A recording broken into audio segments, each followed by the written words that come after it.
part of the Press Play Podcast Network. Look up in the sky, it's a bird, it's a plane, This is Jason J. Lewis, the voice of Superman on Justice League Action. This is Mark Wade, writer of Superman Birthright. You're listening to The Krypton Report.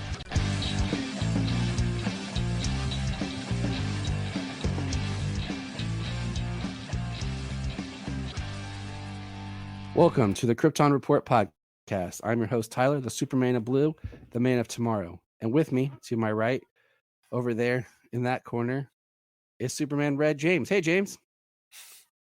What's up? There, On my screen, it's that corner. I know. It's like, yeah. And then next to me is Superboy Solo. What's up? And then down below, we have our good friend Anthony from Digging for Kryptonite. Welcome, Anthony. Thank you for having me for this impossible task you've assigned. This will be very interesting. You know what? I was sitting around, and on today's episode, we really don't have any news to cover, first of all. Like everything that's been, the only thing that's been, I think the only news item that we really have to discuss is that they filmed in Norway for Superman. And we're all theorizing it's Fortress of Solitude's footage. That's pretty much all we got, like a behind the scenes photo of James Gunn, you know, like the set of like a fan and stuff and equipment. So yeah, just equipment in Norway. Yeah, that's and I think really he said that they were filming Superman fleeing to the fortress, if I'm not mistaken. I think that was something that he specifically commented. So we know that much, but yeah, that's about it. So we know the fortress is going to be ice and snow, which is good. I mean, that's what we all kind of think of the fortress. You know, we're not all in love with, you know, the Bermuda Triangle Bendis fortress. You know, we like our crystallized place to retreat to. But I got thinking, you know, so much of what this new era of DC films is supposed to be is a, not to use this term lightly, but a rebirth in the comic and in the film that, you know, we've talked about the movies, we've talked about this, but we've never sat down and really like ranked and talked about the individual super series, you know, Superman-esque series. And I thought it would just be fun. You know, not a lot of extensive homework. We've all seen enough, can talk about it, of these different series and kind of rank them and talk about each series and how important it is and what we think about with the character. And I invited Solomon because he's watched a lot of this with me. And I also think that it's important because he represents the next generation. Like, as much as he's watched Henry Cavill as Superman and he's watched Tyler, he'll be 10 years old when we go see this next film. What will that impact his fandom?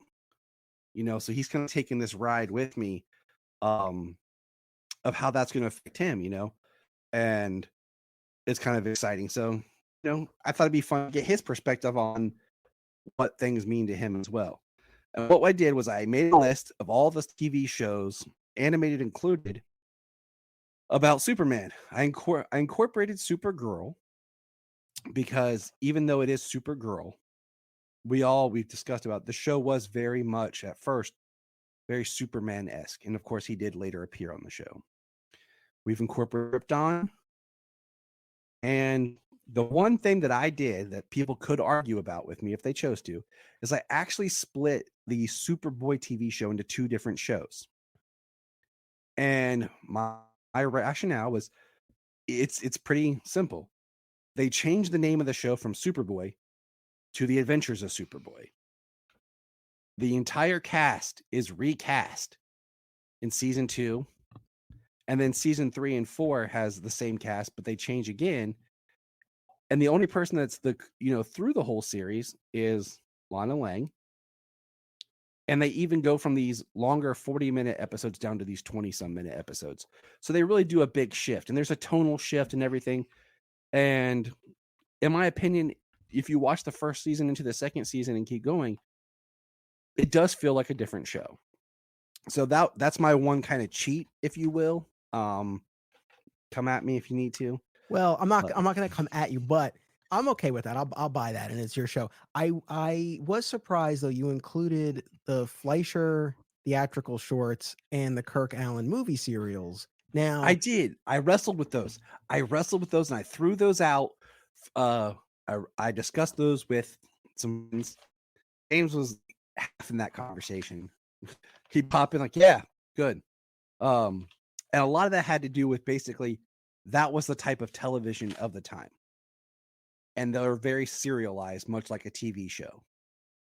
So even though they were kind of theatrical and the same things, like the Kirk Allen shorts, I feel like any time to talk about them just to get them notoriety is a positive. But they were the television of the era before TV. So that's fair my enough. thought No, process. I can appreciate that rationale. So, but I just thought this would be fun to kind of talk about, because there's some that I'm like, I know exactly what's going to be probably our battle on the top, but it's always fun to see where we go. So there's 15 basically choices, and number 15 for me, and I kind of said it with you guys, was an honorable mention, I say, is Superboy, the animated series that was in 1966 to 69, because you can't find it. It's not out on DVD. It's not streaming. There's really no way to absorb this show except through little snippets or just knowing that it existed. So I will say, and I meant to message you back earlier, there's a decent number of them on YouTube where people have uploaded about an hour's worth of them. So not all, but a decent amount. Now, of course, that's not through an official channel. And I share the frustration that I would happily buy a DVD or Blu-ray set of these, or even buy them digitally if Warner's would put them out. You probably know about this, when DC Universe originally had video content, that they were there. Yep. And then, of course, that all went away. But so I did actually watch a couple just on YouTube, so I have a little bit of a frame of reference. But yeah, not officially available through any of the usual means. And it's a bummer. I've said this before to people, like, I miss DC Universe because I missed the original content they created. Not just like, I miss when they used to do that news show that was on YouTube, and then eventually it was on DC Universe. DC Universe used to have all of it, like you just said, the Superboy. It had the Kirk Allen series. It had the George Reeves series.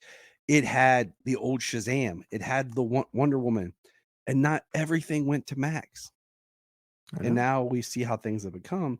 So I miss just logging into DC Universe and like having everything there. And it's a bummer.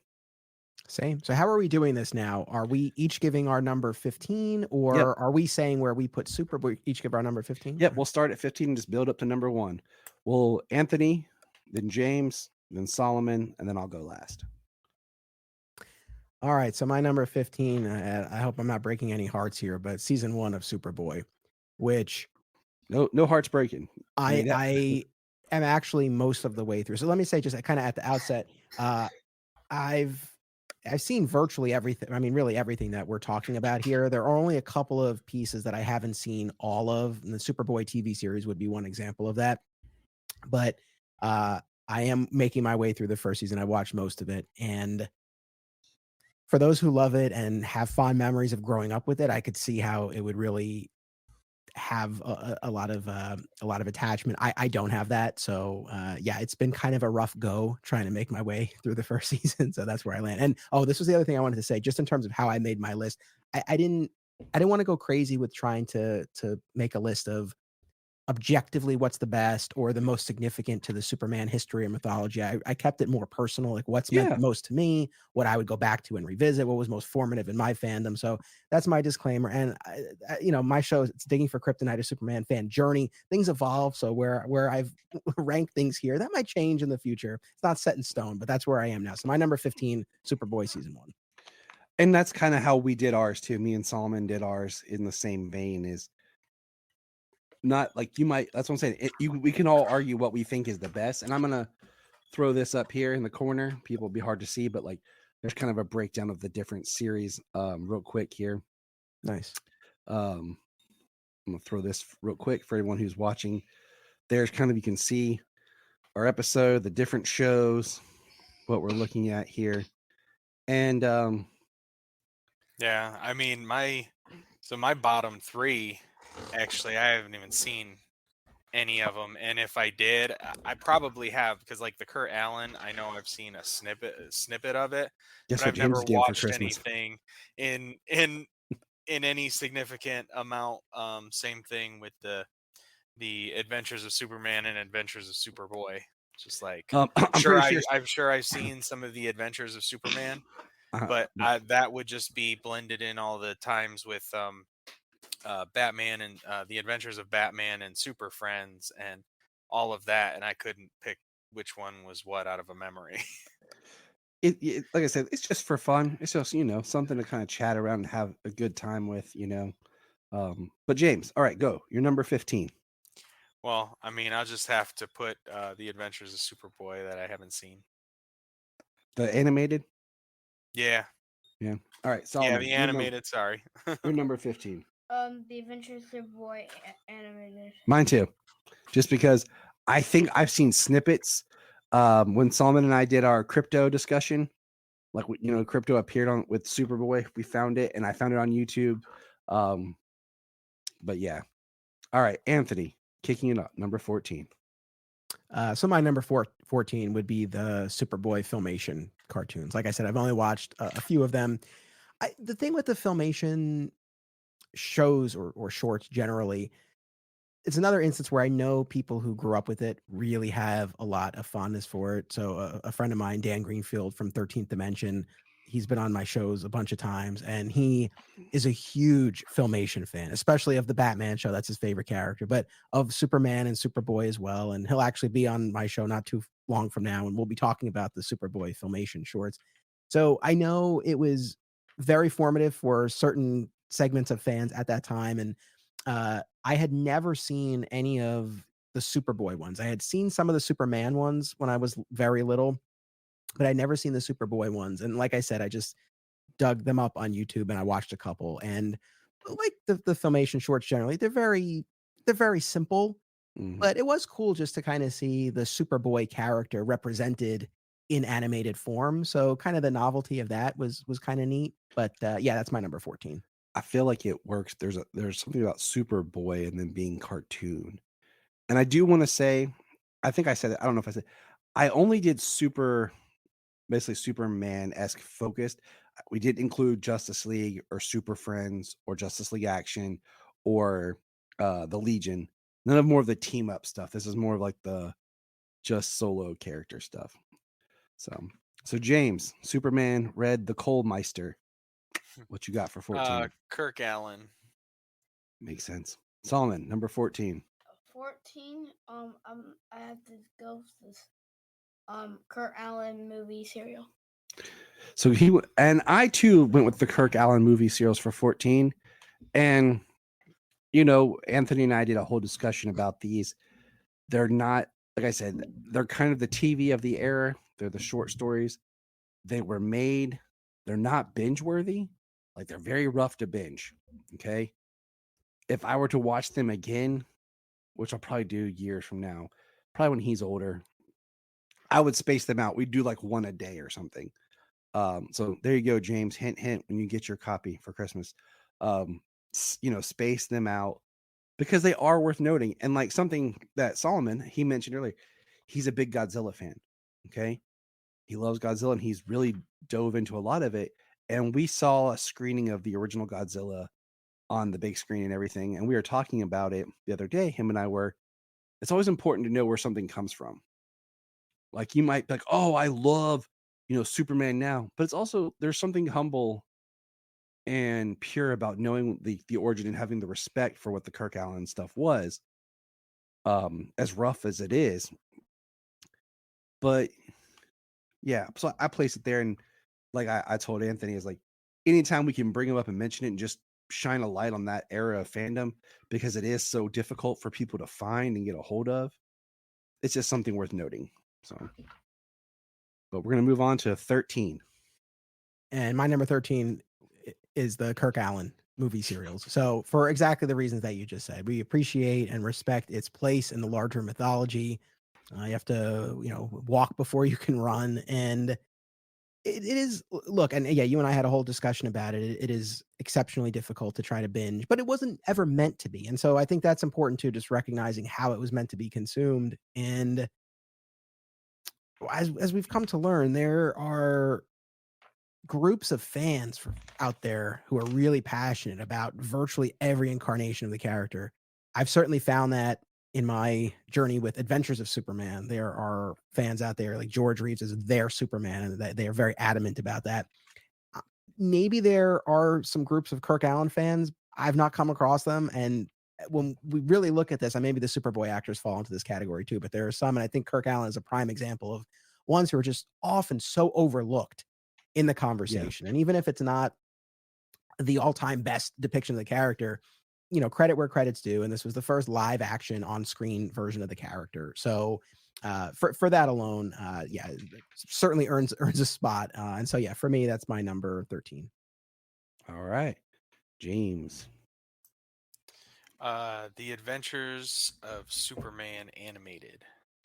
Oh, the Filmation series. Interesting. Yeah. All right.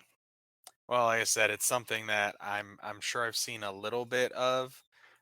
Probably saw some when I was a kid. Around that time when those shows were just reruns and stuff. But and maybe an episode when it was on DC Universe at the time, but very little memory of it. I'll hold my comments. Solomon, you're number 13. I go with James, even Superman animated. And I too chose the Adventures of Superman animated.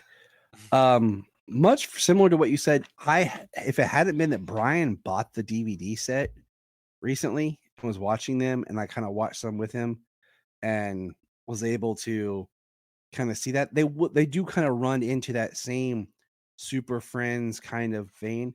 They are on my list to buy soon because I do want to collect and have them as well. But it goes back to that more simplistic style of storytelling that we were talking about. They're fun, but they are kind of their time in a way. So, but number 12, Anthony. Filmation Superman. So we're very close. I think it's my placement of Superboy season 1 at the bottom has shifted everything, but that's my number 12. And mostly for the reason that I do, though it's a minor part of my fandom, I do have those memories of watching a few of them as a kid. As best as I can recall, we rented a VHS collection. They just put out like a few of the shorts. It wasn't a complete collection or anything like that, but there was a VHS with some of them, and we rented them from the local independent video store. It wasn't like a Blockbuster or anything, it was just an independent store. Best. And I remember watching them. I was like, oh, like this is cool. And so I do have those memories. They're so simple, but at the same time, like I going back and looking at a few of them recently, I look at them more as just sort of slightly animated comic book pages, right? Like it's so simple and minimal in terms of the degree of animation at play, but it almost feels like you have these comic panels that are slightly moving. And in that vein, I can kind of appreciate it. And they are mercifully short as well, which there's something to be said for that as well. So that's my number 12. And I would love, Warner's did put out that Filmation Batman Blu-ray set a year or so ago. Yep. And I was really hoping that would pave the way for a Superman set. I own the DVDs, but it would be really cool to get a nice Blu-ray set cleaned up to the extent that they can for these. It is on my wish list, and I was telling Solomon earlier, we were talking, I told him about just how the merchandise explosion happened with Superman Returns and how a lot of things got put on DVD for the first time. I'm hoping that some of this stuff that we're talking about today, like the Filmation, will get some sort of new release with Superman, this new film, coming out and being part of the conversation again. So, Big Papa Cole, number 12. My number 12 is Superboy, the first season. Really get into some of the things that I've seen and that I remembered, and really watching that first season. It's like you said, but with Kirk Alyn, it's not binge. It's not one to binge, you know. And James owns the first season. I know this for a fact because he received that as a gift from me. Yeah, so you have to. When we were doing our Superboy coverage with the Adventures of Superboy, you know, watching a handful of episodes, 3-4 episodes, and talking about them, like that was manageable, that amount, you know. But like with the first season, it's like one episode and you're good. Yeah, Tyler had given me, because he started his viewing project long before I did, and he gave me the advice to sort of consider it as the Superman version of Power Rangers, which he and I are both fans of. And I'll save my full spiel for when I get to it on my show because it is coming. But I think you might have been doing a disservice to Power Rangers because Oh, no, a no. lot more mileage out of that. I know what you meant, but even with there's that, a- it still only got me so far. There's a vein. Like I just today, you know, I am in the middle of season 4 of the Adventures of Superboy, and we'll talk about that. Solomon, you're number 12. My number 12 is George Reeves, Superman. I was old. I was really old. Yeah, But you've watched some with me. I did. Yeah. So I mean, you have And your opinion. just I don't like the CGA, whatever. The old stuff. Whatever it's called. All right. I watched Dancing in the Rain like a minute ago. We were watching Singing in the Rain before we started this. Or yeah, Singing in the Rain. And when the woman drives the man in the car, the CGI was not that really good. Yeah, it's because it was rear projection. I try to educate this boy at every turn. He's got to learn these things. Solomon, you're breaking my heart. I love the George Reeves series, but I understand, and it can be hard to get into those really old versions of the character and filmmaking. I get it. Even for me, it took me a little while to really warm up to it and appreciate it. But now I love it. So I would say maybe at some point in the future, give it another shot. You might enjoy it a little bit more. But Oh, he will. I understand. Because it'll be on when I'm watching season 2. All right. And everything. And I'll be like, hey, watch this with me. My number 12 is the Superboy 1988 with John Haymes Newton, that first season. It has its enjoyable moments. And it is rough at times, but I think Newton does a decent job. I had to explain to the kids like why the show's called Superboy, why there's no Lois. Because Sayla's like, why is there no Lois on this show? And I had to explain to her. And yeah, I like the Ma and Pa Kin. I think they did a good job, and they get forgotten a lot. But yeah, I think it is the Kirk Allen and the Superboy series are like the forgotten era of this character. Like it's the one that is not, like you said, in the conversation all the time. And I think it is important to shine the light on the character. So, all right, number 11. My number 11, Superboy seasons 2 through 4, because that's how we split it, right? We did season 1 and then The Adventures of Superboy. Yeah. So the remainder of the Superboy series, that's my number 11. I've only seen a selection of episodes. Actually, primarily, Tyler, when you came on my show and we talked about Lex Luthor and we took a look at the presentation specifically in that show a little bit. We didn't look at every Lex appearance, but we looked at a few key ones. So I've gotten sort of a cross section of episodes from the latter part of the Superboy series. I've seen enough to know that it is an improvement over that first season, which I think even diehard fans of the show will be quick to say as well. Still, though, when we talk about kind of rewatchability and meaning and importance to me, it's pretty low on the list. So yeah, that's my number 11. I'm gonna give you guys this piece of advice right here. The last 2 episodes of season 3, directed by the legendary David Nutter, really good. Like I told Solomon today, we were watching it. I said, if I were to show this series to somebody, this is the episodes I think I would show because you get a rounded look at the character and the other supporting cast as well. Very good. Tubi, please bring it back. I know, seriously. And I will say, once I actually watch all of it, I'm hoping that my feelings will improve and this will move up in the list. And the biggest positive, though, that I have to say about the entire series, including the first season, is the show's depiction of Lana. I feel like that's definitely a highlight. And like you said, she's the one constant throughout the 4 seasons. So at least there's that. All right, James, your number. That would be the Ruby Spears animated series. Nice. Yeah. It had some decent episodes. We talked about them. But then it also had some like just off the wall, an animated 80s animated story. The show came and went really fast. It was. That's the sad It's part not. about Yeah, that. it's not something that lasted.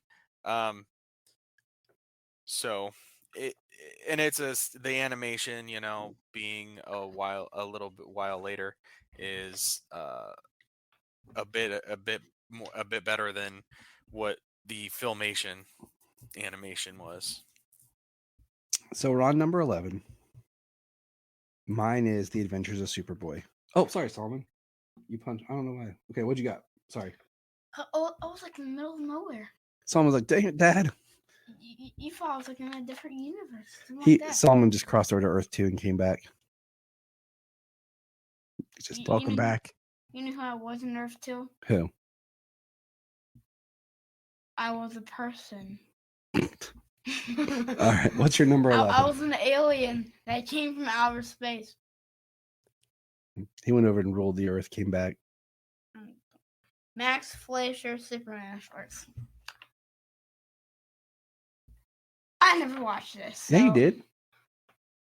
It's been a while. I mean, it has been a while, but yeah, you But did I watch. remember a little bit of it. Yeah, you watched them all with me because you even commented on them. I have your recordings and all the episodes. Yeah. But yeah. I told you, you've watched everything on here. You just sometimes. I remember the Kurt Allen though. Yeah. Yeah, some things would stick, some things wouldn't. So my number 11, like I said, The Adventures of Superboy, the Gerard Christopher era from 89 to 92. The Lana portrayal is amazing. Stacy did a great job. It did get better. It kind of still falls in that problem of being like 20 some episodes a season where some are good, some aren't. Really restrictive on budget. There is improvements in the effects and stuff compared to earlier seasons.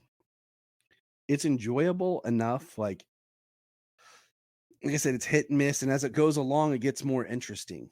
I'm in season 4 right now, and like I said, it's good. It's interesting. It's nice to know that it exists, and for some people, it's very prominent to their fandom of the character, and it is another one of those letting people know that this exists. And luckily for me, Brian, the host of Gravely Amusing, and Brian the Guys, for my birthday, got me seasons 2, 3, and 4 for my birthday. He came into the super room here and was checking to see what I have. Last year and the year before that, my guests were building the Adventures of Superman DVD sets. So gotta owe it to Bri. All right. Our top 10, fellas. Here we go. Number 10.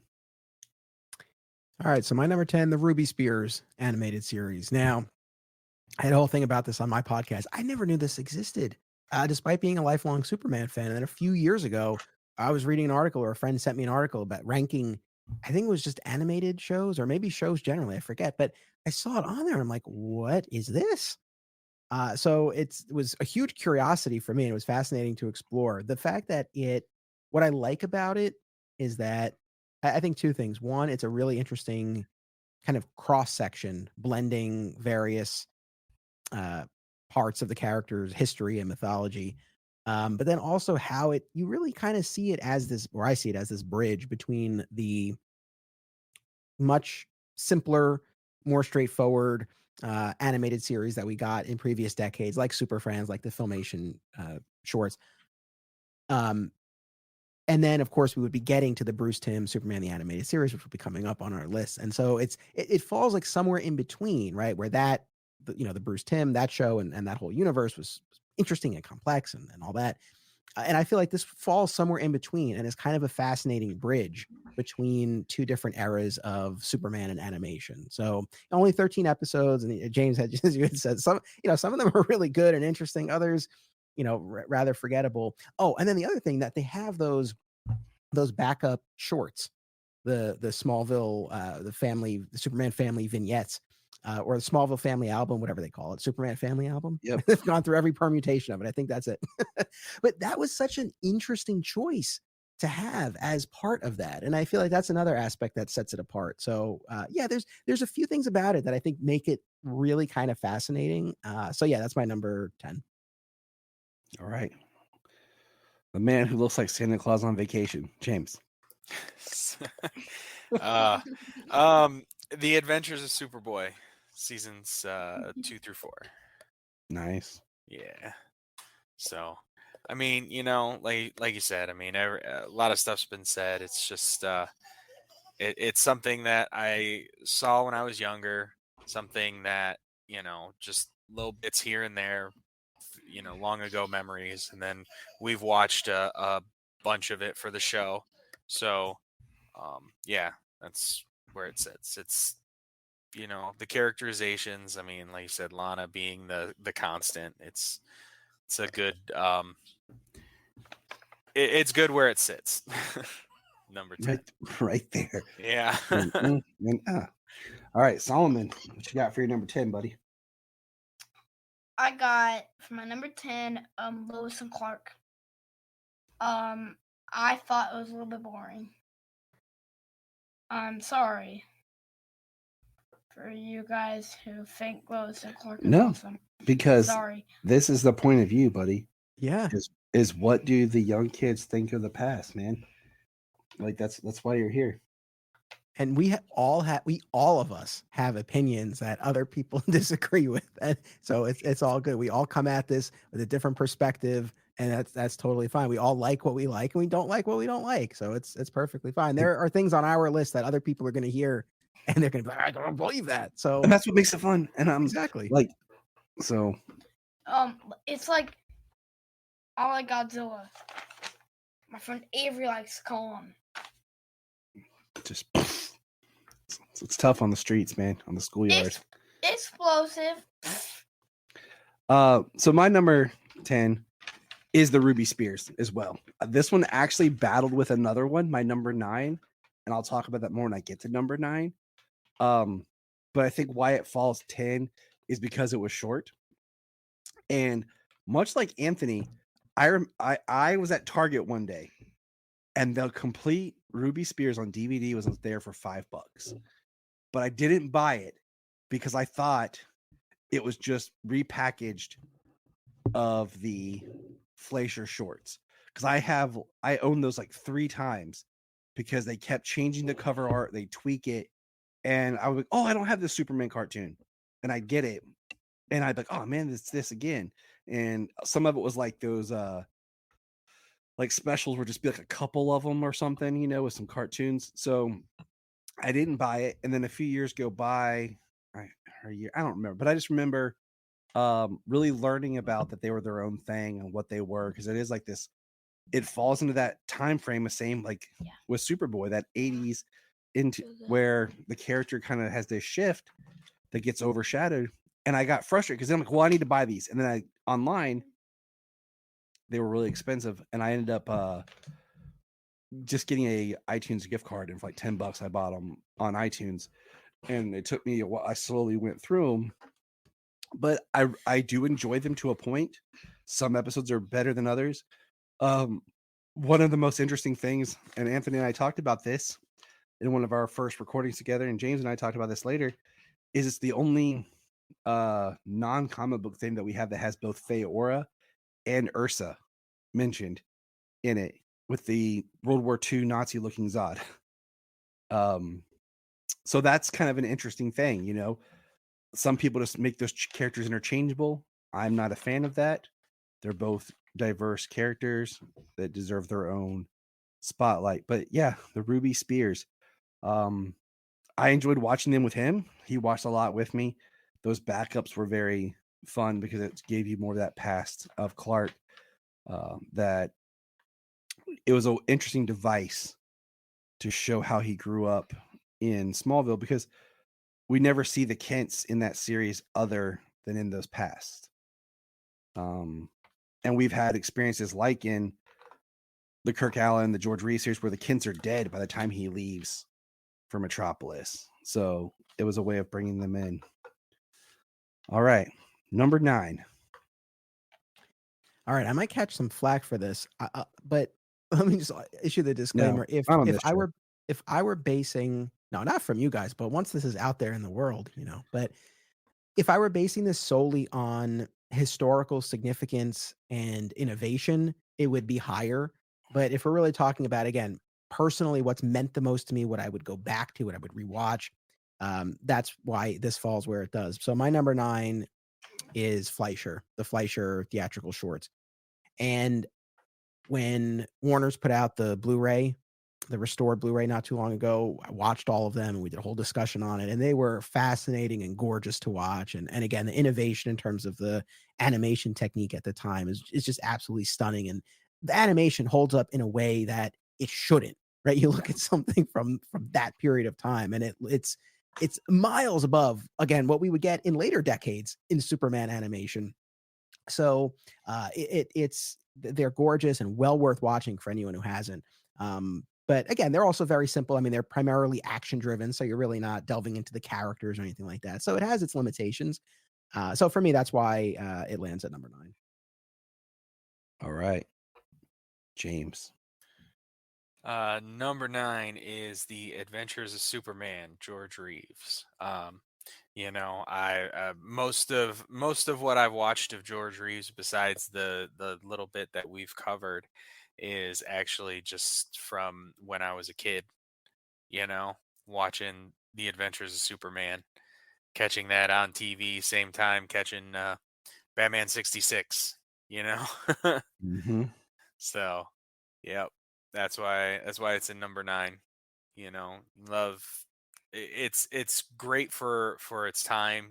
Some of the things that you see, some of the camera tricks and techniques and everything. But yep, that's where it sits. All right, Solomon, number 9. Superboy season 1. It was just breathtaking. Not breathtaking. I don't know what word to say, but You enjoyed it. yeah. You watched it. And you enjoyed it, but then you were like, "This isn't Superboy. I don't understand why it's Superboy, Daddy." And I had to keep trying to explain to him how. Hey, it's in his top 10. I know. I had to explain to him, and I think, and I'll tell you guys, from watching all the different iterations and stuff with the kids, and watching other media with the kids and stuff, how things will hit you at a different time and a different level.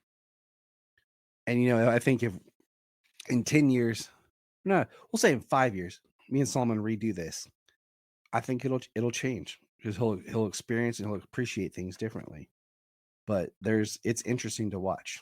So, okay, my number 9. This is where I might get flack for. Okay. And I struggled with this one.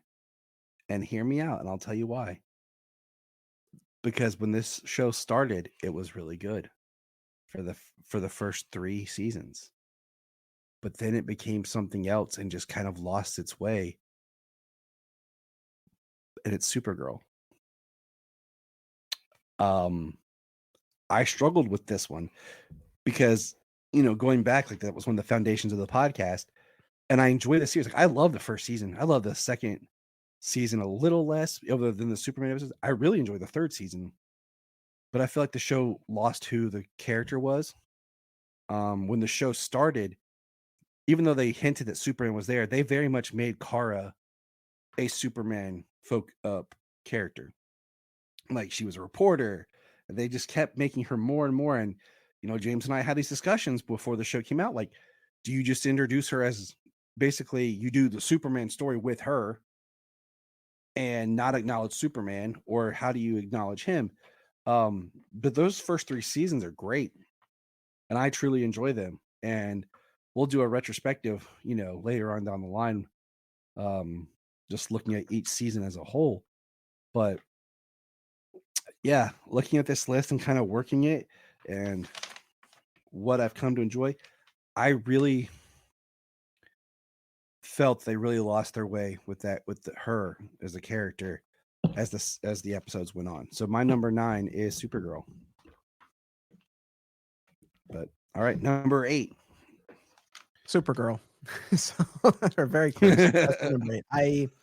It's interesting though. I think you and I came at the same idea, but I think from different sides. So for me, I think initially it probably would have been even lower on my list because I agree with you. I do think the show lost its way. Like all the Arrowverse shows, it became all about the team and everyone knows the identity. And so much so, I stopped watching in the final season. I made it to the start of season 6, but I tapped out before the season end series wrapped up. So I've still never seen the very, very end, though I've watched clips. But for purposes of making this list, I had to remind myself of how much I did enjoy it at the beginning, though I still think conceptually it was a little off in having her have grown up or spent so much of her upbringing on Earth, because I feel like that undermines a core aspect of the character that really does make her distinct from Clark. But in any event, those first couple, I would say definitely 2, and I would include the 3rd season as well. Even there's good stuff in the 4, like there's good stuff, but then it really kind of falls apart. So when you get, I think right in the middle. When you get to 5, I think that's the hard wall you hit. Yep. I think because 4, you get Sam Witwer, and he's great in it. So 4's got a lot of good stuff in it. But 3, to me, what I love the most about 3 was Martian Manhunter and his dad. Yeah. You had Carl Lumley as Marin. And then you had as Malafa'ak, you had Phil Lamar. And that's up here. But yeah, I agree. James, number 8. Supergirl. for pretty much all of the same reasons, everything that was said. I really enjoy 1 through 4, seasons 1 through 4. So great, especially Sam Witwer stuff in season 4, and when Lex Luthor comes in, John Cryer's Lex Luthor. And then after that, season 5, it became about the Super Friends, and season 6, it steered so far away from Supergirl, and then it tried to bring it back like, oh, well, Supergirl is going to be like, what's Supergirl doing now? Well, you ignored her for the whole season, so like, what is she doing now that the show's over? Yeah, I really enjoyed Supergirl. Lots of good stuff. Like I said, four really good seasons out of 6, I think, is a decent run for a show. Like with 6 seasons, I mean, you run the risk. Is it still going to be good, or is it really going to lose its way? And yeah, but Melissa Benoist, Supergirl, it was a great time on TV for a while. Yeah, it was exciting. All right, Solomon, you're number 8. Number 8 is The Adventures of Superboy. I really enjoyed this. It was really fun. I watch it with my dad like all the time. Season 3 is the most season I watched. So, my dad's like, hey, let's watch Superman. I'm like, let's watch The Adventures of Superman. Blah, blah, blah, so on, so on. So, yeah, I like this show. It's been our Tuesday night kind of ritual because Jania's doing her live broadcast and stuff. So we don't use the internet for anything. We just throw in the DVD, we hang out in the bedroom and chill. So it's kind of become our Tuesday night thing. Nice. That's very cool. So, yeah. My number 8 is the Max Fleischer shorts. And as I've talked about before, like those are some of my earliest memories of Superman because I got the VHSs for a young birthday. I actually still have my Superman on the shelf behind me, my cake topper. I got the VHS and I got a box of just comics of they were Batman and Superman at the time. So they were always kind of there in the consciousness of when I was introduced to the character. And I can't remember what I saw first, those or the Chris films. And I think it might have been the shorts. But as we discussed, very minimal dialogue in those. The radio cast kind of came over and lent their voices to the characters. Those first section, which were the Fleischer Studios, the second half of those were done by, I'm drawing a blank now, a different studio. Famous, yes. And there was a little bit of a diminished quality, but those were they're so beautiful to look at. Like I have I've had the whole collection on DVD for a while. I want to buy the Blu-ray set. I just haven't done it yet because they are so beautiful and gorgeous. And they're just fun kind of to put on in the background, just to kind of have on almost like a screensaver because they just play out. But yeah, I think significantly, there's a place for them in the history of the character and the significance. But I put it at number 8. Right on. All right, number 7. Desi Westside. My number 7, maybe a little bit of a bold choice because it's only been one season and we'll see where the road takes us. But it was such a strong inaugural outing for the show. I just thought it was absolutely delightful. I'm really intrigued to see where it goes next. Talk about the evolution of Superman and animation to see what this show has been able to build out in terms of really exploring the romantic side of these characters in a cartoon. It's great. I'm speaking, of course, about My Adventures with Superman. So that's my number 7. I went in, I guess, relatively low expectations. I'm not an anime guy, and just looking at those initial images, it seemed to be in that vein. And I didn't know what to expect. And I was just blown away. I just had so much fun with it. So that's my number 7, My Adventures with Superman. All right. Minor 49er. My number 7 is the Max Fleischer cartoons. I actually wrestled with having this higher because that is my first introduction with Superman. Like ever since I can remember, we've had like a VHS. We had a VHS with a bunch of kids' cartoons, and some of it was the Fleischer Studio Superman. And I love those ones. I think they were the first ones on there. And I know I rewound them every time, I don't know, they finished and Casper started. I went back to the beginning. Of course, I watched Casper too, but I always went back. I really, really love the Fleischer Studios. Those cartoons, I mean, they were there. They've always been in my head. So I wrestled with having him higher, but there is some really good stuff out there.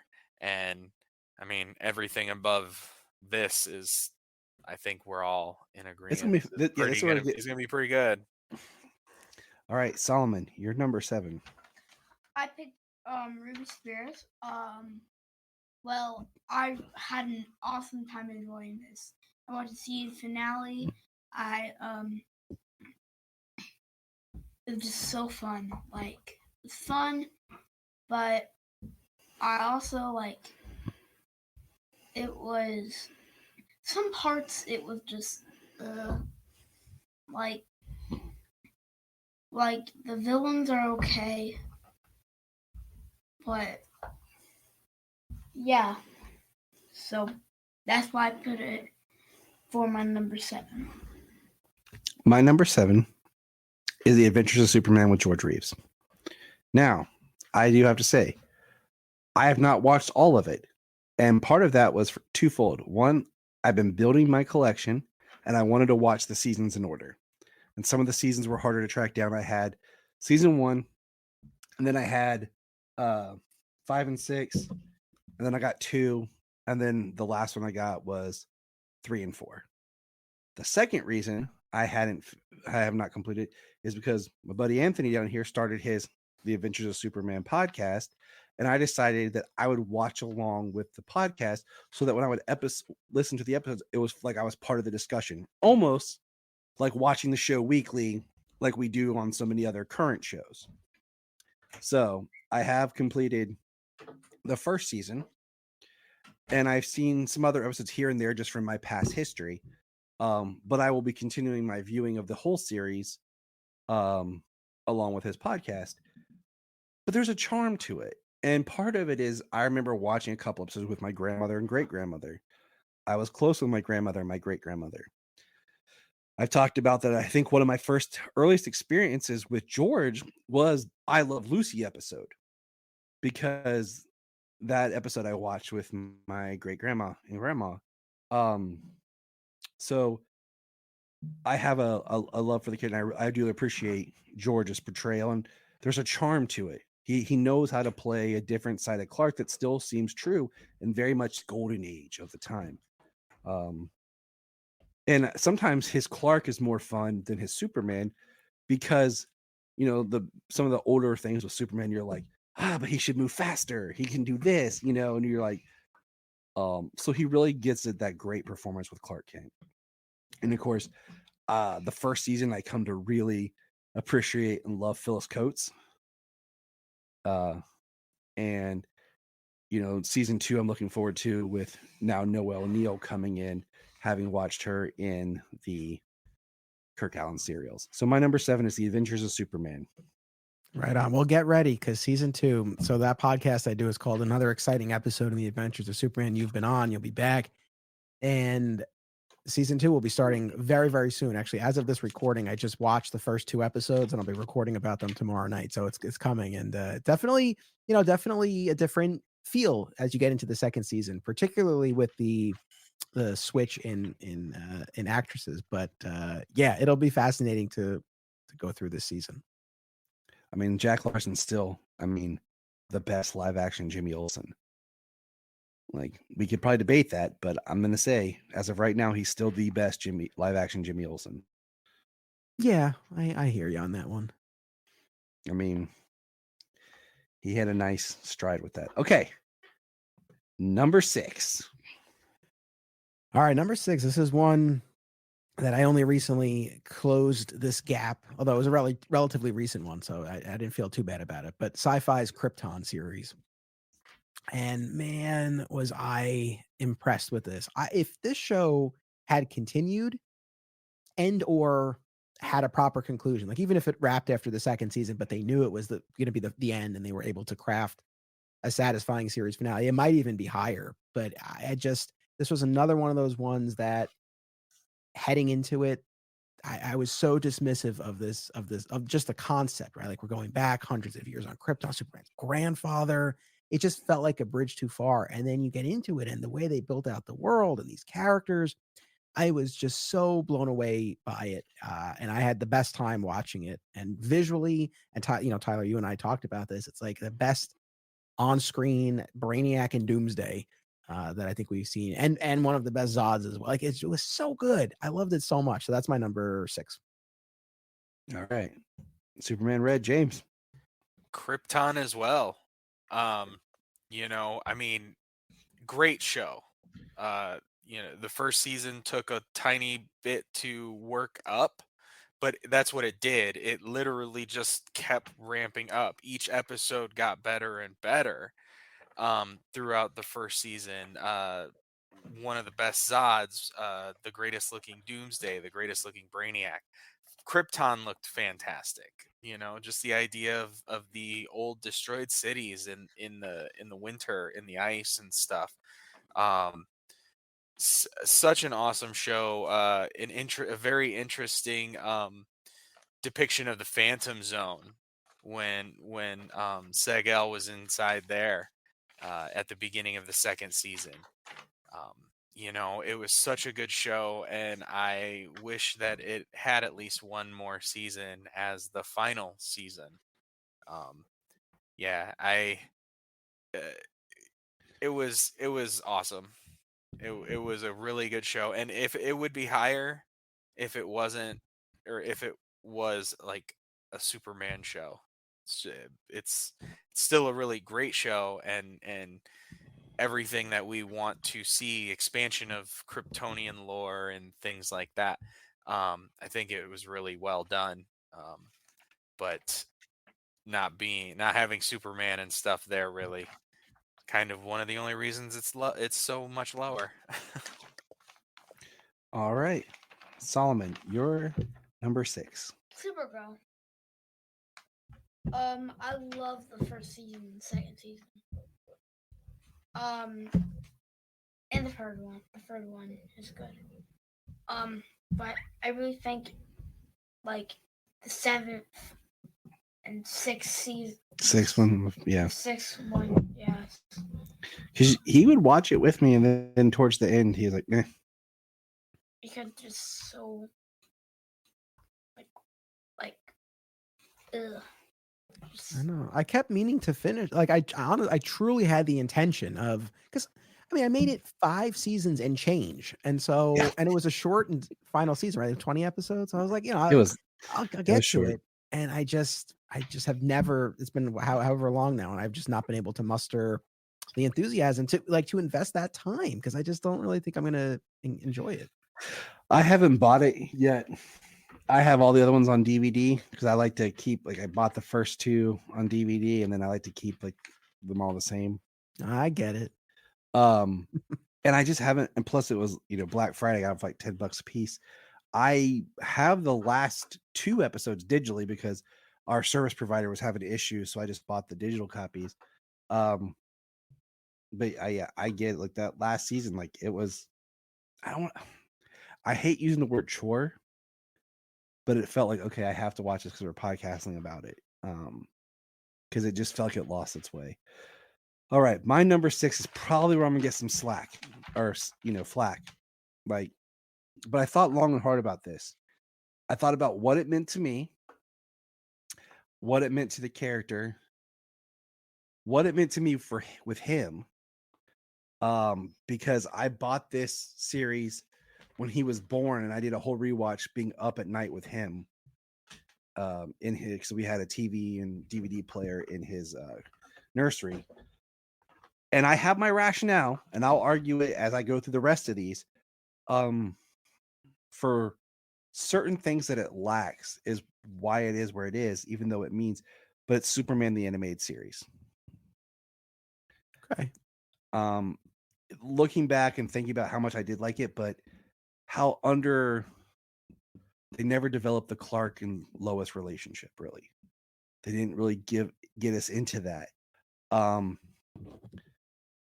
Compared to where we'll be going with the rest of this. And to me, that kind of took back, even though it meant a lot to me watching as a kid. Like I remember Easter, I got in my basket the VHS of the first 3 episodes, and I watched that and wore that out. And like I said, being up with him at night or just hanging out with him in his nursery, and watching it with him as a baby and stuff. So it has a lot of significance and meaning to me, but as we go on, these next things have significance on a story level that resonates. But yeah, it's my number 6. I'm here with Brian Peters of Gravely Amusing as he kicks off season 2. He's here to give us a little bit of an update. Brian, what's up? What's up, Tyler? So tell us, as Gravely Amusing starts season 2, what's season 2 going to be like? So season 2 is the great unknown for me and possibly for some listeners. Season 1 was all about kind of the start of horror history, and also where I got my start in horror history with Classic Monsters. So going chronologically through horror history, after Classic Monsters, we entered the world of sci-fi in the 1950s. It's true. So season 2 is all about sci-fi and the rise of sci-fi, the rise of bug-eye monster movies in general, and kaijus. So the season premiere was Godzilla. New movies coming out. Godzilla debuted 70 years ago in 1954. So transitioning into Godzilla, talking King Kong this week.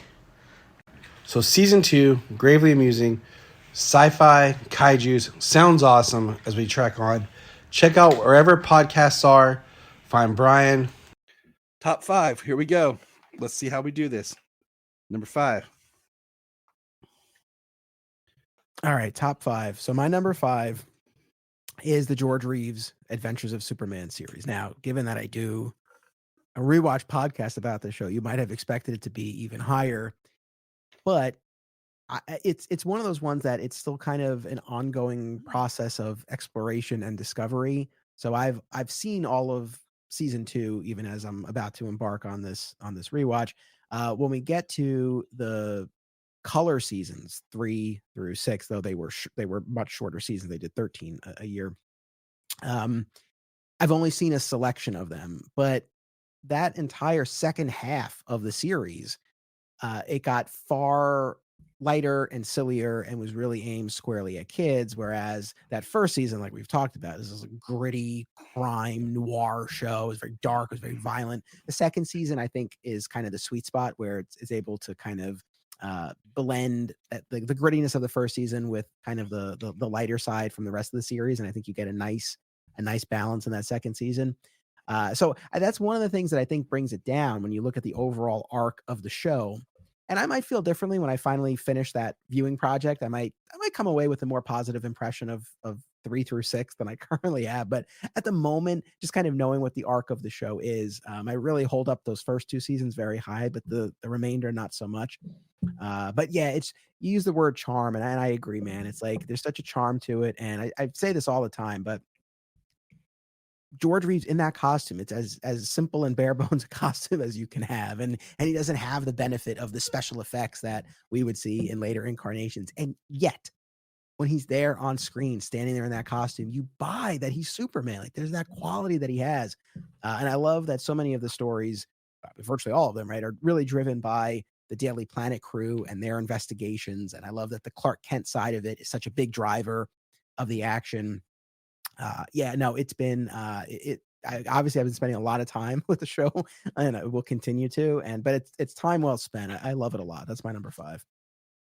All right, no arguments here. And that latter half, when we get there, I look forward to kind of showing him some of those episodes to see how he feels about those. Yeah, you know what I'm saying? Yeah, I'd be curious to see what the reaction is. All right, James. 5 is Lois and Clark: The New Adventures of Superman.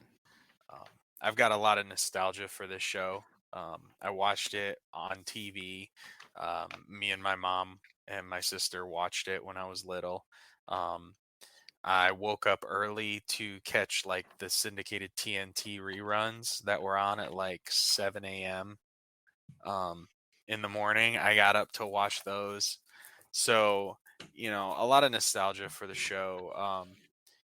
That first season is really well done, is really good. The first episode being like a made for TV movie that lands like, really good. It's a good show. It's great for the 90s, and just the nostalgia factor there. And man, Terry Hatcher. For reasons. For reasons, yes. Can definitely watch her play Lois all day. Number 1. She's my all-time number 1 Lois. She's in my top 3. And sometimes they do this, I can definitely tell you who's my bottom, but that one's going to stay there forever. But top 3. That's a rough one. All right, Solomon, you're number 5. Number 5 has to go with Superman Lois. I really enjoyed this show. Like, it is the second best live action. Yeah. The third best live action show of Superman. But I like the part when, I love the last, the last episode. He loves Doomsday. If you didn't know that, Anthony, he loves Doomsday. His favorite. Tell him who your favorite Doomsday is. Smallville. Very cool.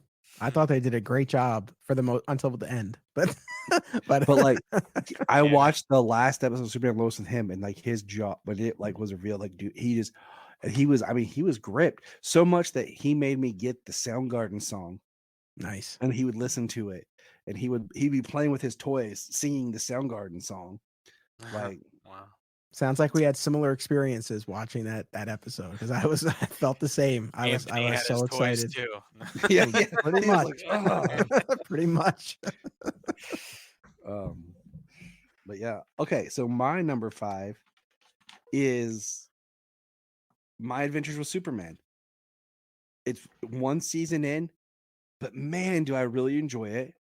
They've taken some kind of liberty changes with some of the origin, but it's not far enough off that it doesn't work. But the dynamic of Clark and Superman and Lois and Jimmy, I have loved.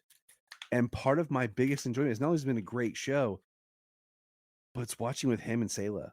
Like it's a family thing. Like, I could not watch it. We'd sit down at dinner or sit down, whatever, together, and we would watch My Adventures with Superman. And it just became something they were as excited. Like they would tell me it's Friday, new episode. So it became something that was exciting, and it really made me happy to finally have something that's Superman, that's quality, that the kids like as much as I do. Because that's always been our struggle is like, what's something that's good quality that, they enjoy that I'm not forcing on them kind of thing. So that's my number 5. Right on. I'm excited for that season 1.5 comic that they announced. Yeah.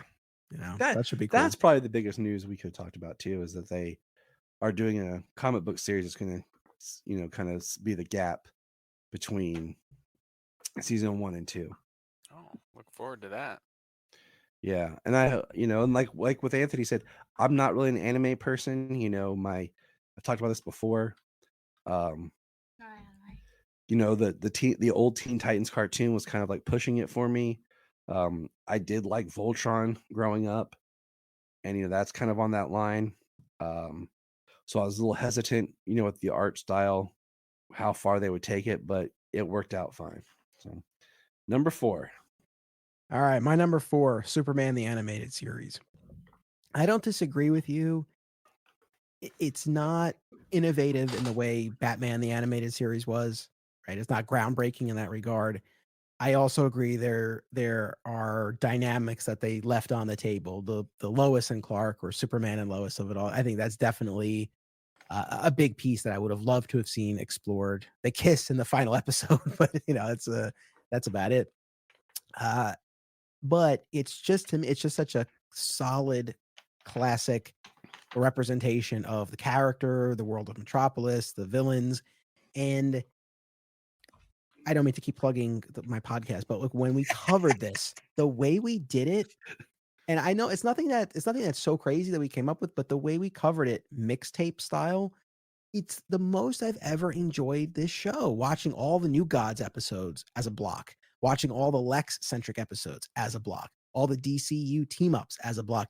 It just, I don't know, watching it in those segments, it just, I don't know, it clicked for me in a way that it hadn't before. So I just got a lot more out of the show watching them in those groups. So that, I think, had it not been for that viewing experience, it probably would have been a little bit lower, but that kicked it up a notch. And at its best, and in my mind, those New Gods episodes are really just far and away the strongest and most emotional outings for the show. That's just like, those are some of my all-time favorite Superman stories. So my number 4. I liked how you did it with the mixtapes. I thought it was cool. Yeah, those were some pretty cool episodes, and yeah, that's actually interesting. I didn't even consider it. Like that's how they used to release the Spider-Man, the 90s Spider-Man animated show was in like those blocks of the characters. That's how you got like the VHS or DVDs of those. Yeah. So Right. James. Number 4, right? Number Yep. 4. My Adventures with Superman. I am an anime fan, so like I always have been. So it really to see Superman done in anime like this, like I also have the Blade anime movie or show, the X-Men anime show, and the Wolverine anime show. So like, but to see Superman and in this way, um it's not gritty. It's very bright. It's very fun. The actors who portray the characters. I mean, I didn't think Jack Quaid would. You can picture him being a Superman, but he voices a really good Superman. The changes they have, the evolution of his character and his powers as he grows through this first season. Some of the liberties I think are a little hit and miss, but not so much that it's detracting from the show. Just the liberties with the origins coming from like Kryptonian technology and things like that. But it makes it different, makes it interesting, and I'm very much looking forward to the second season. And now just finding out that 1.5, I'll definitely be reading that as well before season 2 comes out. Nice. All right, Solomon, you're number 4. My number 4 is Smallville. I really like Smallville. Like, good series, good, like Doomsday. Superman, good. I liked it. Like, I watched the first episode, and I liked it. Like, I watched the Christmas episode. It's a yearly watch. I liked it. So it just was a really fun series. Like, for school, I had to do this shape thing. I had to like. Hold on. Let me help. He had to find certain shapes in real life. Okay. So I think Anthony knows where I'm going with this. Yep. And go ahead, Solomon, continue. Smallville's geometry. For the octagon, I picked the Planispheric octagon disc. Yep. So he's like, octagon. Disc. What can we do? Disc. Yep. I was like, the octagonal disc from Smallville. He's like, what? I pulled it up and showed him. He's like, oh. I was like, just put it on there. And if your teacher gets upset, doesn't know what you're talking about, she can message me on Dojo.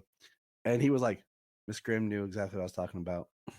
I was like, excellent. Yes. Oh, that's very encouraging. I like to hear that. He said his class was like, what? He's like, so he pulled the octagonal disc. I was like, oh, I didn't know if I had it. I didn't know if I had it right here. Look, yeah. Oh, excellent. He's got his replica. I have 2. I've been gifted it twice over the years, and I need to get that's on my it's got some heft. It's really got some heft to it. This is the like paperweight. It's I love it.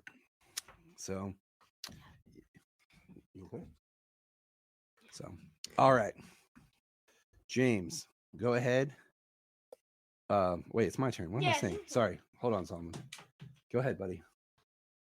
So my number 4 is Lois and Clark, The New Adventures of Superman. Once again, we start off with an amazing series. The first season and the second season are great. Second season has a little and then the third season, that first episode's awesome. But then we start to get lost, and it starts to kind of go downhill. And I haven't watched the third and fourth season in a while, but like I'll often just throw on one of the first episodes, in the background and everything. But I grew up watching it. I've told stories about Sunday nights were a battle between me and my mom because she would want to watch Sequest DSV, and I'd want to watch Superman. Of course, Sequest got canceled, so eventually I won out on that one. But it is, like that was Superman that I was experiencing in my childhood and being excited on, as and that first episode is like a TV, the pilot is a made for TV movie, and there's so much good in that, and in that first season. And Dean Cain as his Clark is the first technically post-crisis live action styled Clark. And I think he carried that energy of, more of the John Byrne-esque style of Superman, with Clark being an actual cool person, So yeah, and of course, a lot of people think Lane Smith's their favorite Perry White, or they say that he's a good Perry White. That's a discussion for another day of ranking Perry Whites. And Terry Hatcher is in the top 3 Lois's. You know what I'm saying? And it kind of, she battles with this other one for one. You know, they kind of go back and forth at times. But yeah, so all right, top 3, fellas, we're here. I think it kind of comes down to for 2 of these, it's going to come down to where we each put it. And I think so. Yeah. I think our number 3 is going to be the one that maybe we're going to be but I think our 1 and 2, I'm very curious where they're going to go. Yeah, I think they're. Yeah, I think I know what's up there and where they're gonna go and for why. So, number 3. Yeah, my number 3, Lois and Clark: The New Adventures of Superman. I think a couple of years ago, if you had told me that it would be this high on my list, I would have been surprised. But a couple of things, like you guys have already expressed, I grew up with this as well. I was, a little young watching this when it was first coming out in the early 90s, but I do still have memories. But more specifically, James, to your point, I had a similar experience watching those reruns on TNT when I was in towards the end of elementary school. And I feel like that's the viewing of it that really kind of cemented in my head. So there's a huge nostalgia factor there. The fact that this show really mined the romantic side of these characters, I think in a major way paved the way for the remaining selections on our list here. And there's something to be said for that. And I think now, having gone back and I've rewatched a decent bit of the show over the past few years, yes, it's limited in terms of the action and spectacle that it can represent, but I feel like it more than makes up for it in the character dynamics. And the 3rd season is rough, no doubt, Tyler. We had a whole discussion about the frog eating clone arc, but as tough as it was to experience in real time as it was first coming out, it lent itself to a very fun discussion. So I think that kind of elevated it a little bit. And then that's what we do. I always get the weirdest, worst episodes of stuff, and I'm like, yeah, we'll flip it on its head and have fun talking about it. And then very recently, I covered the new Krypton arc from the end of season 3 into season 4. I was really high on that. I was like, this is great. I mean, I feel like it represented kind of the best aspects of the show smashing together. So I don't know. It's one of those things where, I don't know, if you don't have the connection point of watching it when you were younger, I don't know if you would get as much mileage out of it. Like someone just watching it now as an adult cold in 2024. I don't know. But the strengths of the show coupled with the nostalgia factor, and again, just recognizing again what it kind of opened up in terms of the kinds of stories that you might see with this character on screen. Credit where credit's due. Lois and Clark, my number 3.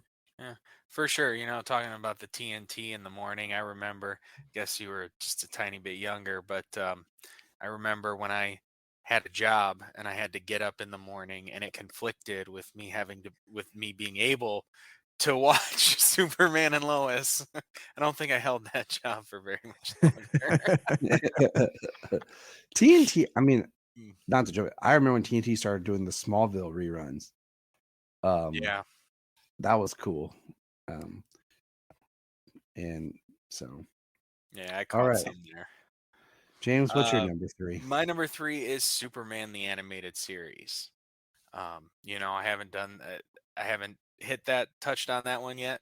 I have just such fond memories of the show growing up, watching it on TV, watching it in the afternoons, after school, watching it before, or watching it in the morning, Saturday morning cartoons. I love the show. And then when it came out on DVD and I got the DVDs, and the complete series, rewatching them again and having infants and toddlers rewatching it, just so much fun. So many different so many different episodes with so many different characters. Like you said, lots of very accurate type villains to the show. The voice acting, you got Clancy Brown as Lex Luthor, Michael Ironside's Darkseid, just so much iconic stuff in there. Gilbert Godfrey as Mxyzptlk. It's just, Brad Garrett's Lobo. I can always put on Superman the animated series.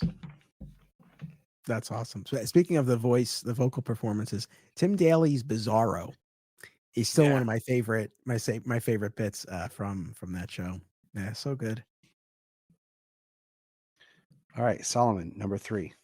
I had to go with Superman the animated series. It was the first TV show and television thing I ever introduced to. The first thing I ever watched in my childhood.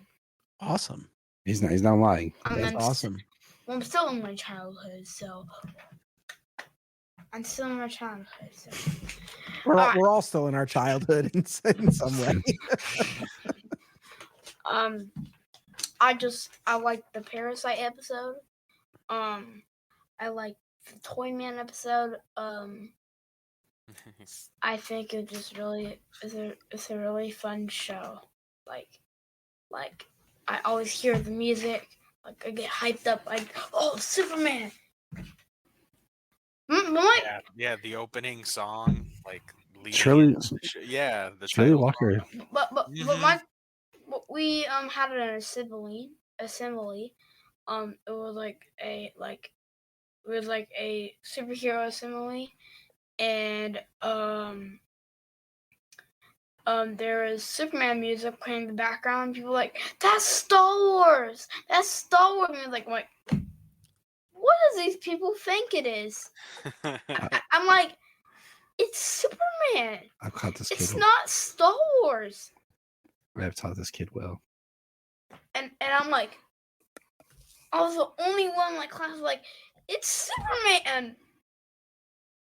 My friend Caroline was sitting next to me. She's like, it's Star Wars. I'm like, it's Superman. He's about to throw down. Like the guy who goes up in the way and faster than a locomotive and like a train. Yeah, not playing. So these kids today, they just don't know. Yeah, uneducated. Someone's got to bring in the truth. All right, my number 3. This one was tough, and I was kind of shocked I put this one as high as I did. But having rewatched it and rewatched the whole series all together, I put Krypton. All right, before as we were getting back to you, I was like, wait, what is? Because I know 2 of the 3 that were left, and it's the same for all of them. Yep. I was like, what? I said, which one has he? And then I realized right before you said, I was like, oh, he's putting Krypton at number 3. I think I resonated more with it the second time around, and I think because looking at it as a whole, even though Superman's not there, I love the character of Seg. In my head canon, Tyler's Superman is the grandson of Seg. I'll spin it however I have to. I'll make it make sense, but that's my head canon. I enjoy the way they presented the society. They were able to be like, hey, this is what Richard Donner's Krypton looked like. This is what Zack Snyder's Krypton looked like. We're going to find a way to show you how they both exist I thought that was a really well done, showing us kind of the society, and they kind of found a way to make everything make sense with Krypton. The villains, we find the best live action, Brainiac and Doomsday we've had. I love Colin Salmon's Zod. I thought he put a nice blend between Michael Shannon and Terrence Stamp. It was surprising, but I just really think it was a great show, and that quality, and it resonates with me. And even though we don't have Superman, Seg does represent where this is birthed from, really. And I really like this series a lot, and I wish we had got one of those Sci-Fi Channel original movies, since they were going to cancel the show. Just give it like they did. I mean, they gave us how many Battlestar Galactica movies and everything? They could have given us just a wrap up of where season 2 had ended. But okay, we're at it, guys. It's just going to be where are we going with our ones and twos? Ones I can kind of predict where I think everyone's going to go. But we'll see. I mean, Solomon's got his, and he's going to be our wild card here. But between the three of us, I can kind of guess who's going where. But you know what? No matter Who what, has Smallville at what, and who has Superman and Lois at what? Which one is So- which?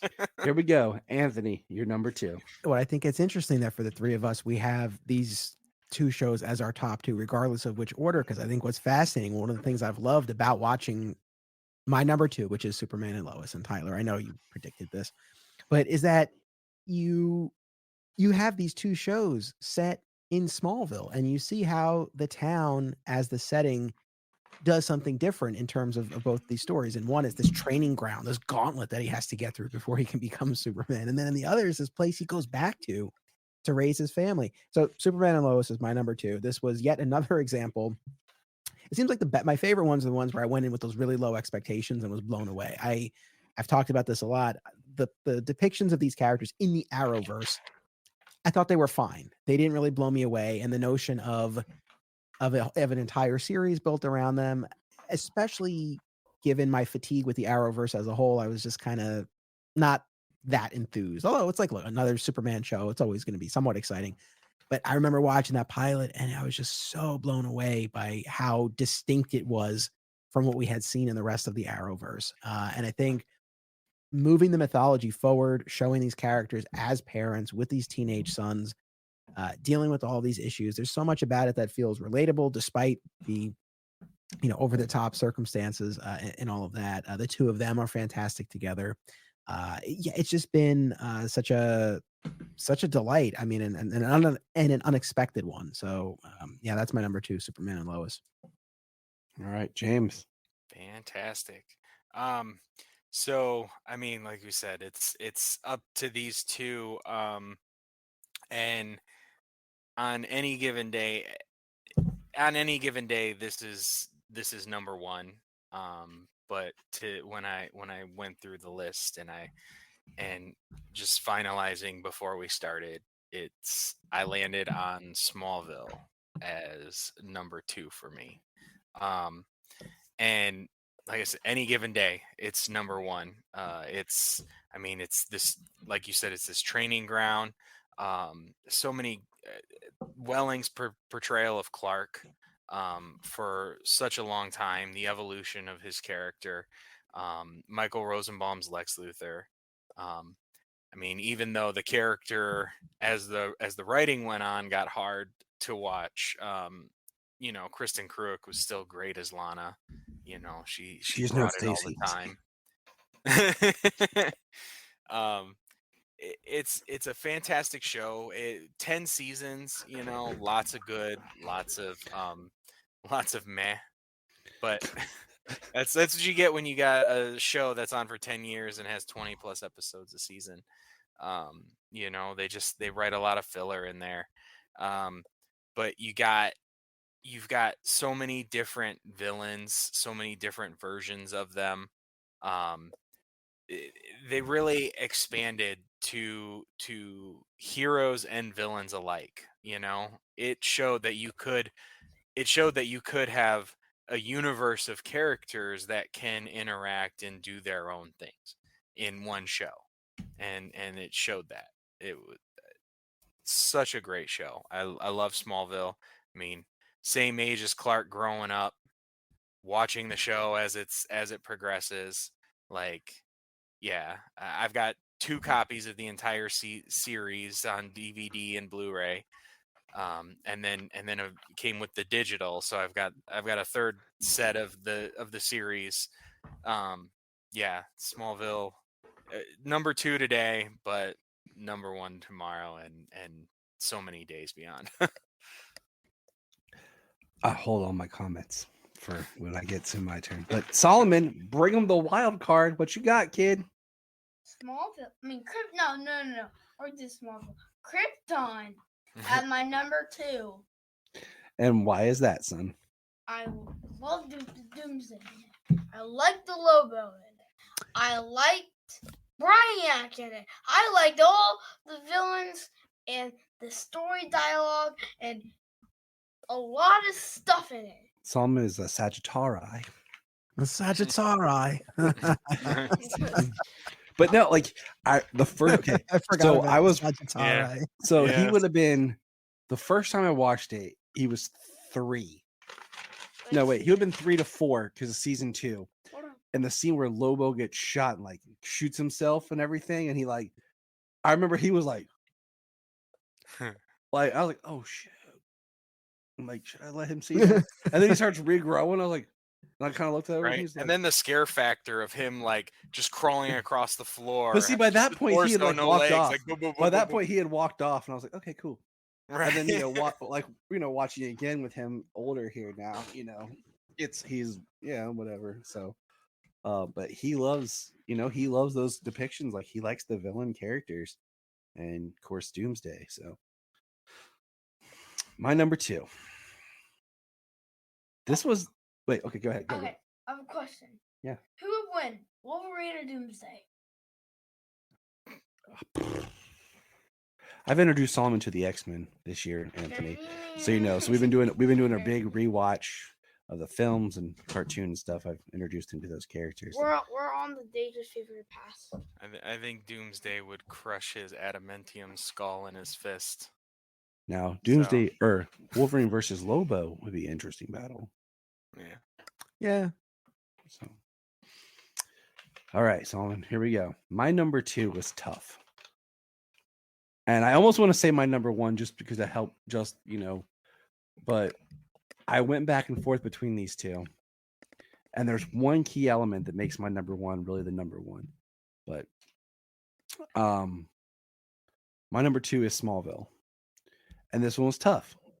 Really tough because much like James said, Clark's in high school, comes out, I'm in high school. I modeled some of my dress after Clark.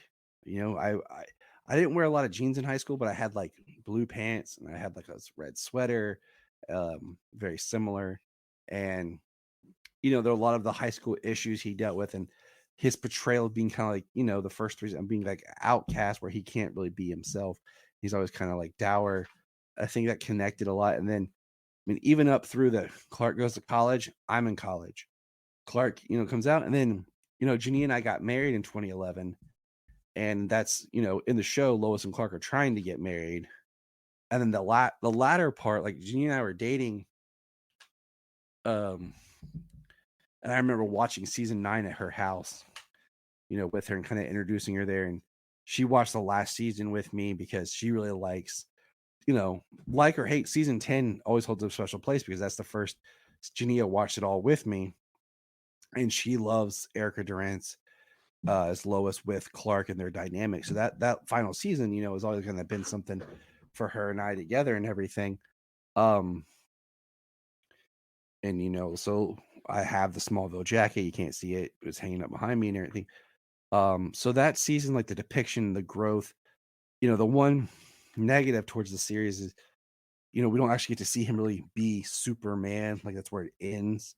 And it's kind of a bummer. The other bummer is he never really got his own kind of take on the S and how much they kind of pushed Superman Returns imagery and stuff. And, they were doing their own thing.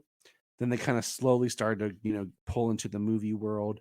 But come on, 10 years, he fought every villain pretty much in some way, shape, or form.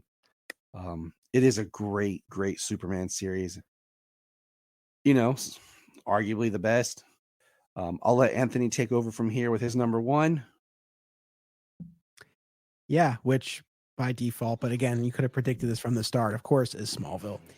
For reasons you guys have already said. Same thing here, right? The same age as Clark, going through, sort of tracking the years alongside my favorite character.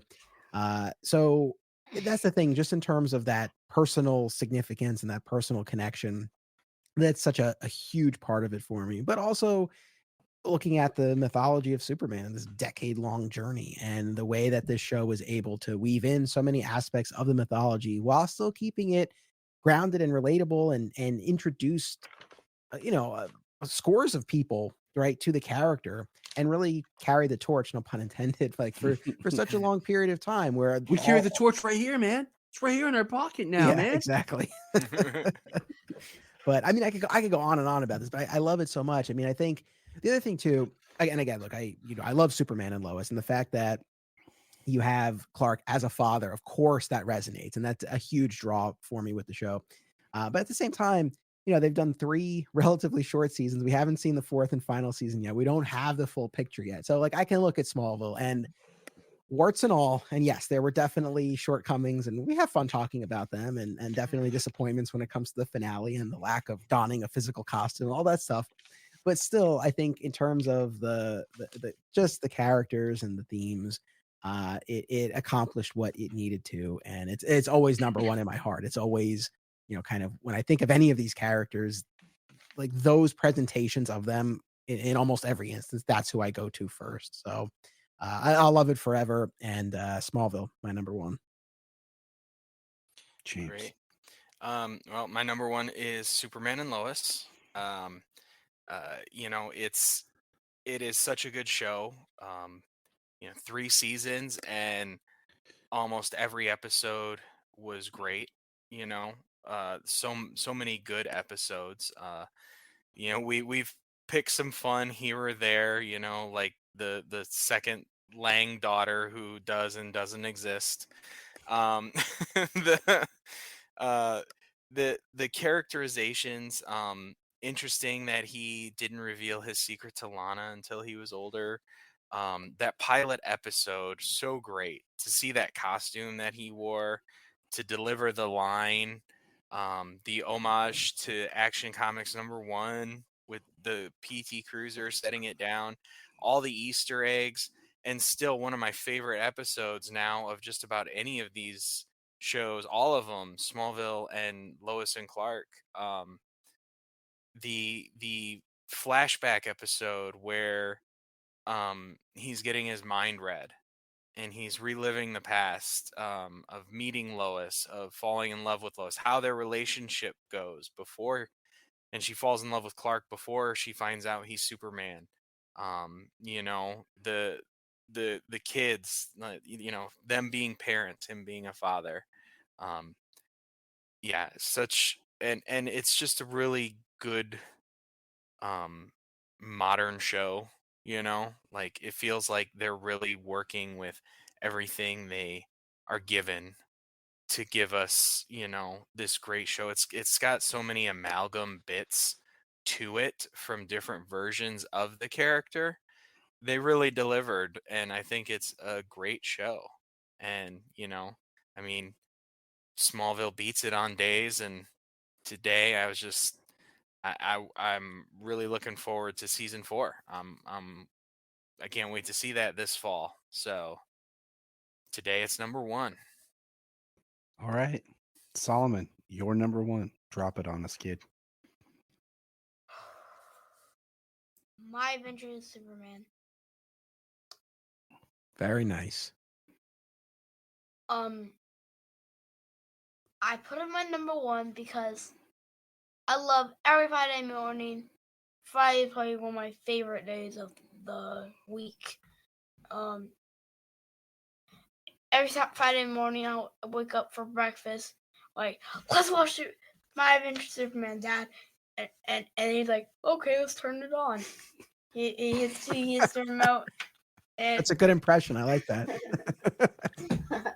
he hits the remote. He goes, and I just go like this. Who's your favorite character on there, Solomon? You really want me to pick? Yeah, you love Jimmy Olsen. Flamebird.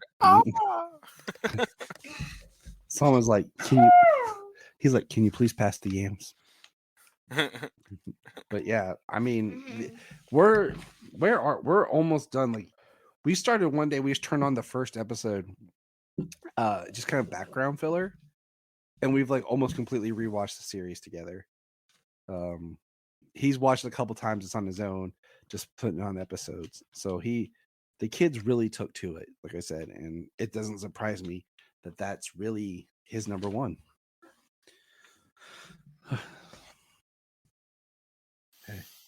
Yeah, I'm telling you, I laugh hysterically every time Flamebird comes up, and I just out of nowhere. Yeah.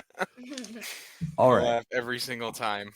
It's so good. I love Jimmy's when Jimmy reveals that he's known about Clark all along, he's like, dude, like the first time we met, like he broke the the handle right off the door, like stuff like that. I thought was great. My number one, y'all guess it, is Superman and Lois. And this was, like Anthony said, like I liked Tyler as Superman, especially the first episode he appears in Superman, those first two. But then when he came back, it was great. But they can never really have him do anything because he can't outshine, on Arrow, he can't outshine Stephen Amell. On Supergirl, he can't outshine Melissa. Like, that's her show. So they always kind of found a way to kind of push him back and diminish him. So when they said they was going to get his own show, I was like, sweet. And then we got the show, and it was something reverent. Like, it was held high. And, the biggest thing, like, with this is, I think, is the as we talked about, the journey we took with Smallville, is the dad issue. Like, that really hit me hard. And the fact that the show comes out and him and Lois have been married, and me and Jania have been married, for a while. We just celebrated our 13th anniversary last week, and the dynamic between Lois and Clark and the relationship they have, and then being parents, even though my two kids aren't teenagers, but just the idea of the being parents just hit me, and it all really, got to me stronger. And his Clark, I love his Clark because it falls in that same kind of vein as like a Dean Cain or a George Reeves, where his Clark isn't so much a disguise. It's enthusiastically like who he is. And Superman's, who he is as well, but it's kind of like I say, Superman's him being professional and Clark's just him being himself. And it's just like he's an exciting, good, fun person. And in that same vein of like I said, Dean Cain, when you look at him, it's like that doesn't always like your first thought of like who should be Superman.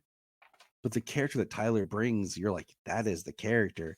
And he's done so much so well, and he's been able to really encapsulate, like, he doesn't get enough credit for the character that he brings. And it is something that was very special of a series, and something that I could just connected to so much on an emotional level with my family. And it's so strong of a character that it is my number one. Now, much like James said, it could slide a little bit because I have such a tight connection to Smallville and where that is for me. But Superman and Lois is my number one right now. It is. I can't wait for season 4. It'll be sad to see it go, but I'd rather see it go out on a positive before Lois starts eating frogs. Yes. No. Well said. Though I will still maintain, maybe a hot take, that that season 3 ending, if it had not come back for a 4th season, actually I would have taken that as a Rocky 3-esque series finale, and I would think I would have been okay with it. I'm glad we're getting the 4th season. Don't get me wrong. Although it could be famous last words, because we'll see what that 4th season brings. But assuming it lives up to the previous 3 seasons, I'm glad we're getting it. But if it had ended after 3, it would have been okay. I have faith in the team behind it. I'm hoping that they, unlike what Arrow did when they're like, okay, we have this many episodes to really tighten up, they're just going to give us a tight 10-episode story. And I mean, what episode was it? There was no Superman in it. Yeah. And I was okay with it. Like, just because I enjoy the world, the characters, his Clark and everything. I remember it being over, and I looked at my wife like, he never was Superman in this episode. Now, looking back, you can kind of see, because that's like one of those, like, we're going to save our budget because we're going to put a lot more into our finale episodes. So we're going to kind of cut budget money where we can. But yeah, Superman and Lois. We made it, boys. We made it. Awesome. That was a lot of fun. Thank you for having me. You're welcome. Thank you It was. for It was. having me. You're welcome, Good meeting Solomon. you. Good talking to you. Likewise. And if you haven't picked up on it throughout this whole episode, Anthony does host a Superman podcast or two, Digging for Kryptonite. Oh, I didn't get. You didn't catch that? No. Every time he plugged his show. Right. I don't mean to plug my show. Yeah. Right. It's more just that the discussions I've had on my show informed where I placed all of these things. Absolutely. Oh, I get it. I'm just playing. Yeah. Carl. But thanks for being here. Everyone, thanks for listening. Let us know your ranking. What even if you just want to throw your top 5 or your bottom 5, whatever, let us know what your thoughts are, where you put shows and why, because some of these do fluctuate, and like we all have our reasons for what hits us and when. And until next time, remember, look up in the sky. We just want to say, if you've enjoyed this podcast, please check out other podcasts on the Press Play Podcast Network. If you are like Tyler and James and can't get enough Super Talk, check out these other podcasts. Digging for Kryptonite, Supergirl Radio, The Last Sons of Krypton, the Superboy Legacy Podcast, All-Star Superfans, Superman the Animated Podcast, The Aspiring Kryptonians, Always Hold On to Smallville, The Geek of Steel, and Truth, Justice, and Hope. Remember to check out Krypton Report on all social media platforms. Go to linktree.com/Krypton Report. Find out all of our information.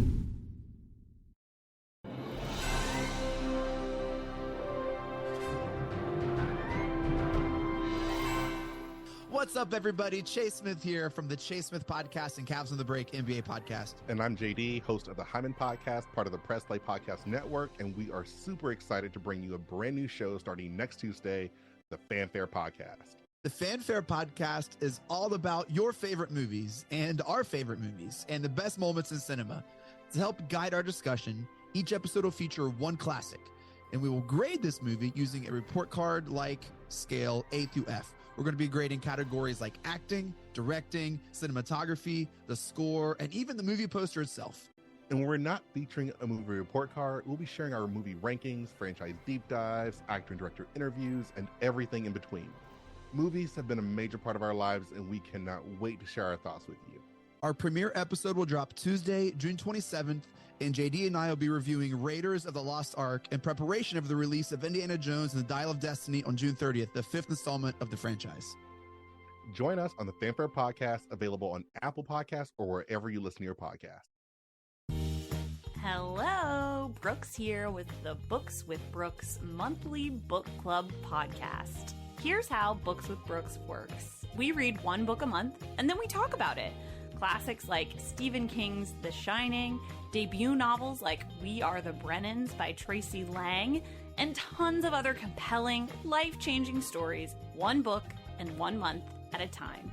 So come read along with us, and then listen in. Here at Krypton Report, we believe in the power of podcasting, the power of speaking your voice and speaking something that comes from you. So here's a couple of podcasts you can check out with people sharing their voice.